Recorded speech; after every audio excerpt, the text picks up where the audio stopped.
May mga panaginip na tila walang saysay. Ngunit may ilan na may taglay na hiwaga. Isa sa pinakakakaibang simbolo sa panaginip ay ang tsokolate. Bakit nga ba may mga pagkakataon na lumalabas ito sa ating mga panaginip? Ano ba ang kahulugan nito? Ang matamis bang lasa nito ay may dalang babala o swerte? Ang mga impormasyon sa videong ito ay batay sa mga paniniwala, interpretasyon at artikulo mula sa iba't ibang sources online. Hindi ito personal na opinion o professional na payo. Nasa inyo guys kung maniniwala kayo dito o hindi. Kapag kumakain ka ng tsokolate sa panaginip, senyales daw ito na malalampasan mo ang mga pagsubok. Kung tumatanggap ka ng tsokolate, may darating na tulong at suporta. Ang chocolate cake ay simbolo ng sexual attraction. Samantalang ang chocolate donut, senyales ng gabay at impluwensya na dumarating sa iyo. Kung bumibili ka ng tsokolate, maaaring babala ito ng sakit o karamdaman.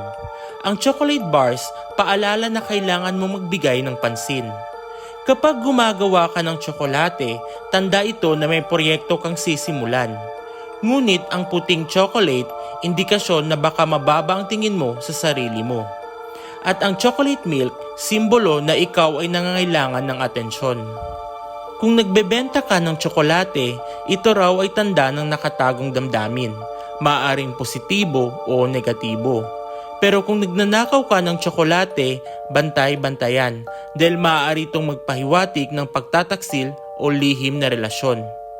Kapag natutunaw ang tsokolate, ito'y simbolo ng pagbabago at kakayahang mag-adjust. Kung ibinabahagi mo ang tsokolate, inaasahan ng positibong pagbabago mula sa isang proyekto. Ang mainit na tsokolate ay simbolo ng kaligtasan at proteksyon sa iyong relasyon. Samantalang ang chocolate candies, tanda ng paglago at tagumpay lalo na sa negosyo. Ang chocolate chip cookies naman, babala ito na baka masyado kang sakim. At kung chocolate ice cream, ito'y simbolo ng kasiyahan at kapayapaan matapos ang hirap at unos.